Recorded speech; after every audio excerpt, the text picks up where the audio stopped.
Silence is powerful. You ain't got to answer every question.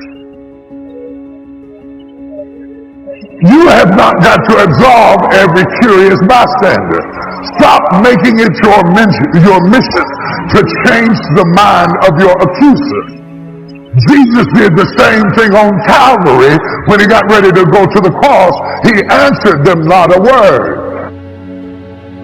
Sometimes your greatest strength is in your ability to shut up. What stops people from becoming successful is you look at your end goal and you see how far you are from it, and then a year later you realize you're still not there, then you get frustrated. That's not how you measure success. Success is not how far you've gotten. Success is how far you've gotten from where you started.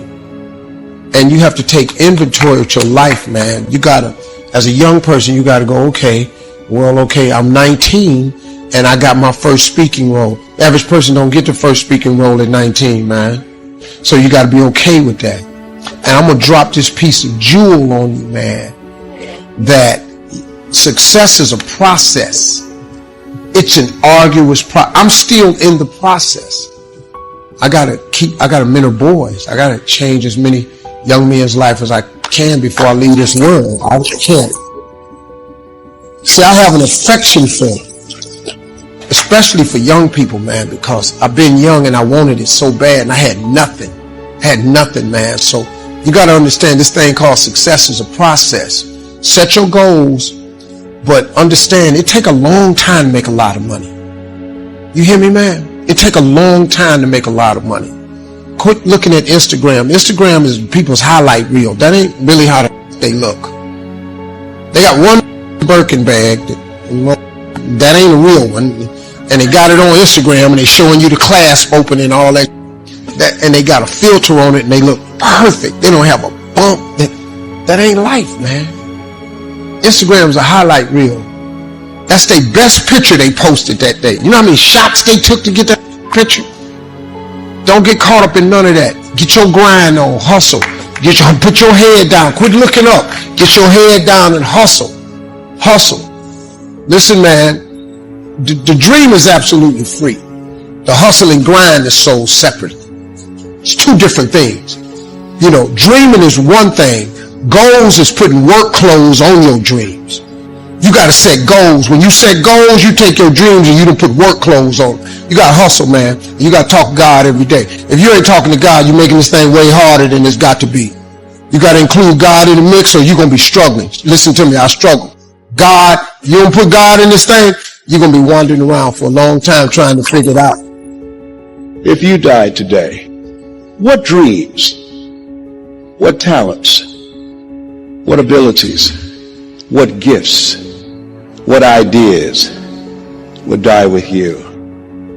One minister out of Bahamas said, the wealthiest place on the planet, it's not in the Far East where there's oil in the ground. It's not in South Africa where there are diamond mines. He said, the wealthiest place on the planet is the cemetery. And there you see potential never realized. There you find books never written. There you find ideas never acted on.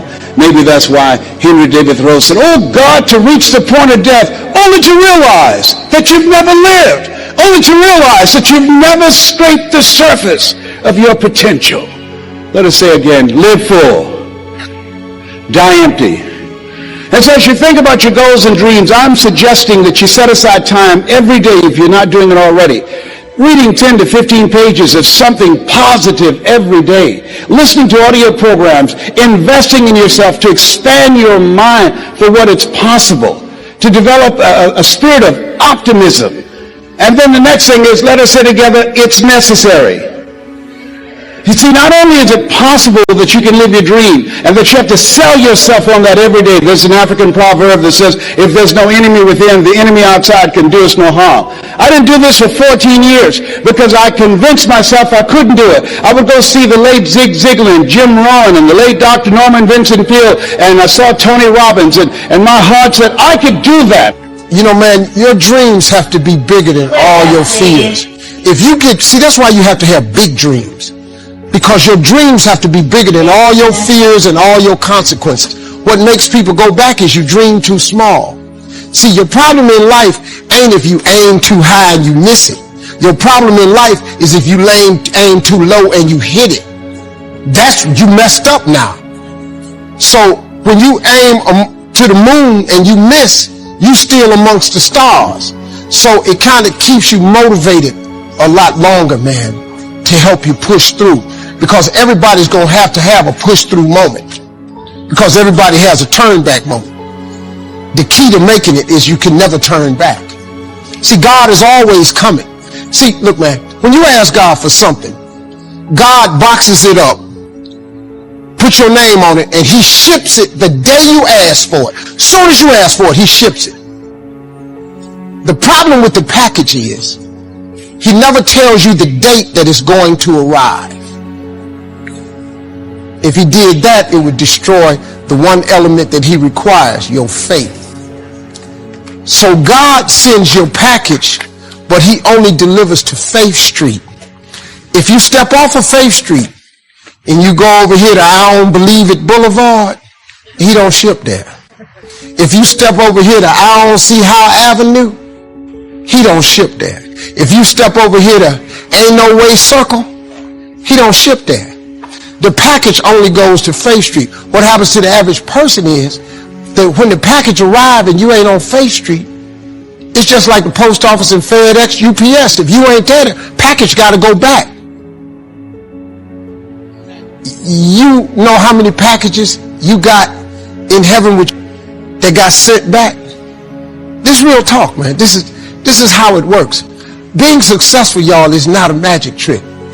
You have to learn the principles of success. You can be successful at anything. You really can, man. I don't have no education. I'm not really like school smart, none of that. I got a lot of people work for me, got degrees. See, when I don't know something, I pay somebody to know it. Just come stay around here. I come down here and do the gift.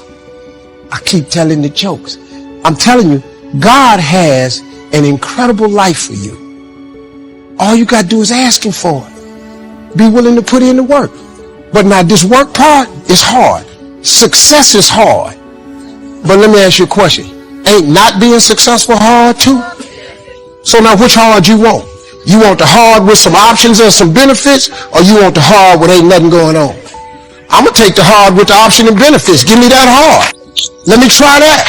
So you have something special. You're here because there's something in your heart of hearts that said, I want more, I can do more. You're here because you're different. How many know people who should be here? Raise your hands, please.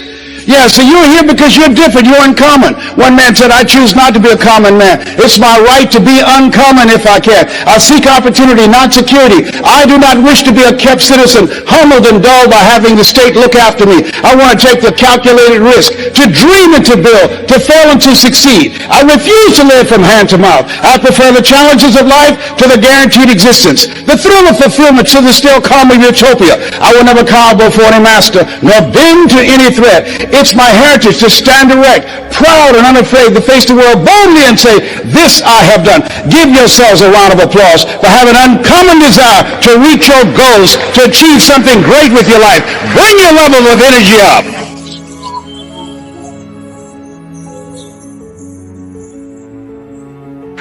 So as you look at yourself, not only must we begin to upgrade our relationships, but the other thing is, as you look at your goals and look at your dreams, write this. See, 85% of people allow their fear of failure to outweigh their desire to succeed. You're going to make some mistakes, and it's okay. Anything that's worth doing is worth doing badly. It's worth doing right if you know how to do it, but if you don't know how to do it, it's worth doing badly until you get it right. You have to be willing to experiment with life. I've done a variety of things and I had absolutely no idea I have the ability to do those things. Here's what I can say about you, and I don't even know you. You've got greatness within you, but you will not discover your greatness in your comfort zone. You've got to be willing to get outside of your comfort zone, because in order to do something you've never done, you've got to become someone you've never been.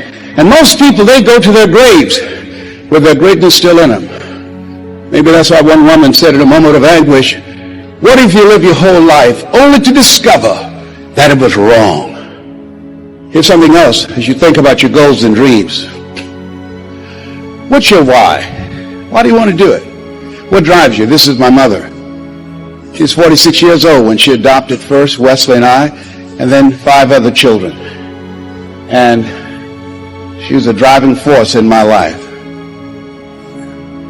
Which one am I now? I'm the one on the left, all right, yesterday. And as you think about your goals and dreams, think about somebody that you love, that inspired you, someone that you love, that you admire. And I think about my background, and this is Wesley and I eating sugar cane. You can see we were not born with a silver spoon in our mouths. Do you all eat sugar cane here in Australia? Anybody ever had sugar cane? Most of you have not. Just 2 people here. Yeah, it's sweet. It's interesting. You know, we were born in the area of Florida where you eat sugar cane. Donald Trump, father gave him $200 million to become successful. How many of you know if I give you $200 million, you got a good shot at becoming successful? Raise your hands, please. My mama gave us 2 pieces of sugar cane, and we had an advantage. The room always get quiet when I say that. Donald Trump was born with a silver spoon in his mouth. If you had a choice between eating a silver spoon and eating sugar cane, which one would you eat? Sugar cane, I told you we had an advantage. That's what I'm talking about. And then I met someone who changed my life. See, what we do and what we accomplish in life is a result of the story we believe about ourselves. And I met this friend. I was a disc jockey at the time. And he said, Les Brown, you're more than a disc jockey. Les Brown, you're more than a paycheck. Les Brown, you can do more. How many of you had somebody see something in you didn't see in yourself? Raise your hands, please. And I couldn't see it at the time. But he continued to talk to me. Faith comes by hearing and hearing and hearing. And eventually I became an entrepreneur. I began to book concerts, and not just doing a radio show, but I invited entertainers to come to town. And these little guys came. In 1973, there I am standing in the back. That's Michael Jackson there at 10 years of age in 1973. I didn't know who they were going to become. They didn't know who I was going to become. The hand that you shook in the audience, you have no idea whose hand you just shook. You don't know who they are. Eye has not seen.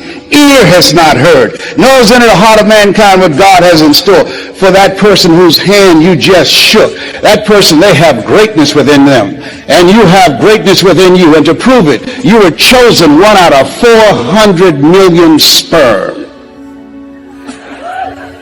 There's something in you. And God said, I want you, I want you, I want you, I want you. There's something you have that the world needs not. If you don't give it to us, we will all be deprived.